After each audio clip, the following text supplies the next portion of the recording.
仍然隨住環保意識提升，我們想利用數學知識同標誌上高嘅資料，探究喺大灣區嘅香港同深圳邊一度空氣較清新，並進行分析同建議。希望喺呢一次專研令我們將數學知識運用喺日常生活中，並體現合作精神。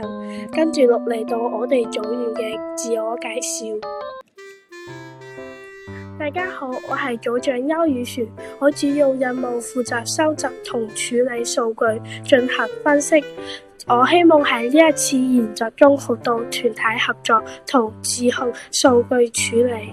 大家好，我係組員黃依彤，我嘅主要任務係寫引言，整理 AQI 總結檔，期目呢就係自學喺數據處理形式令空氣較清新嘅方法，大家要積極一齊努力，我哋一齊進步啦！大家好，我係第一組組員胡永森。呢次喺數學專題練習中，我主要負責嘅係寫建議及總結，多謝各位指教。我呢就係負責寫字同埋圖片。我希望喺呢個年代出一分力。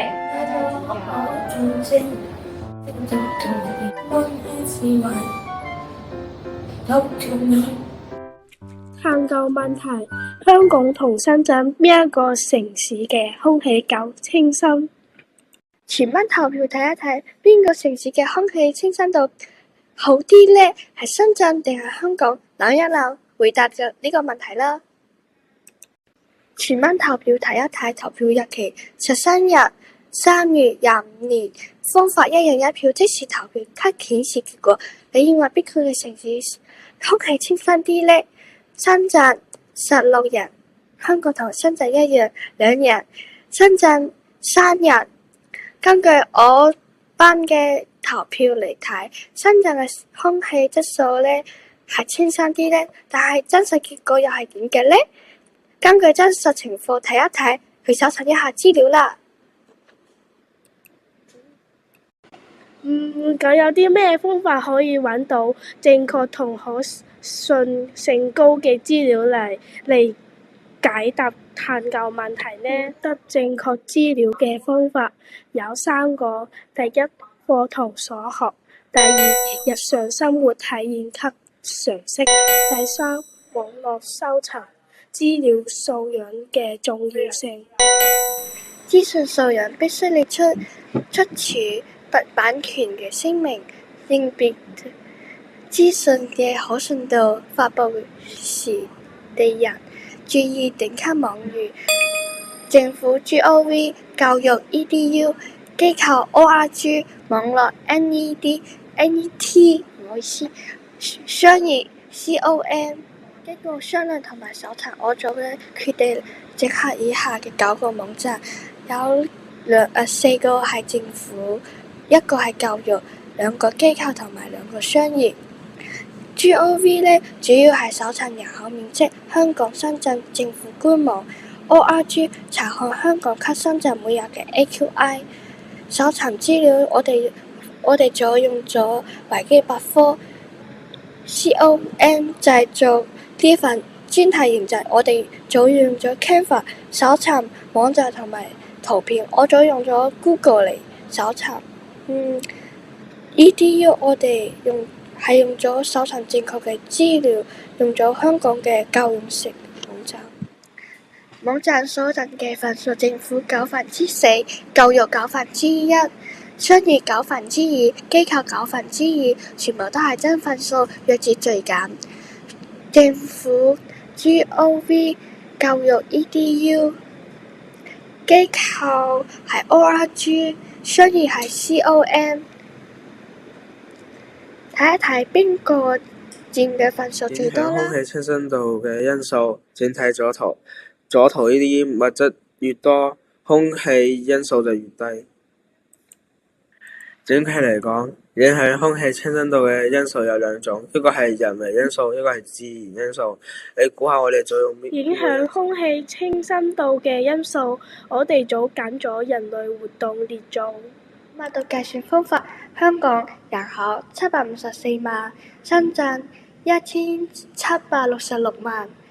面積香港係1114.57，深圳係1997.4。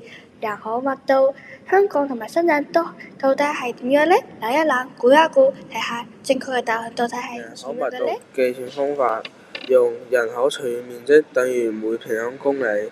香港753萬除以1114.57等於6765每平方公里。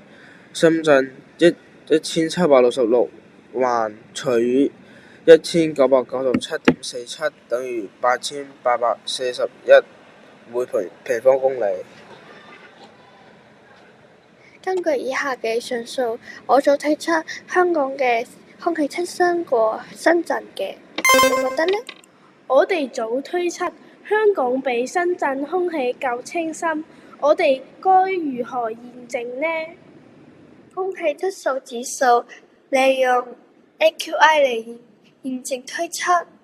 我哋整咗一張 AQI 嘅圖片。AQI 指數 AQI 對身體健康影響嘅代表顏色。資料顯示，香港同埋深圳一周嘅 AQI 從3月16號至到3月22號嘅 AQI 顯示，香港呢就一直都係普通黃色，而深圳呢就有2日嘅普通，4日對有敏感群做不適嘅橙色，有1日就係對所有群組都不適嘅 AQI 數值。為咗方便大家睇，我組整下咗以下嘅反應圖。睇翻嗰個平均值啦，香港呢就係76.83，深圳係128.83。根據嗰個反應圖，非常之容易睇到呢，香港呢係低過深圳嘅，紅色係深圳，藍色係香港。以下咁樣睇見嘅，我組推測香港嘅清新度係好過深圳嘅。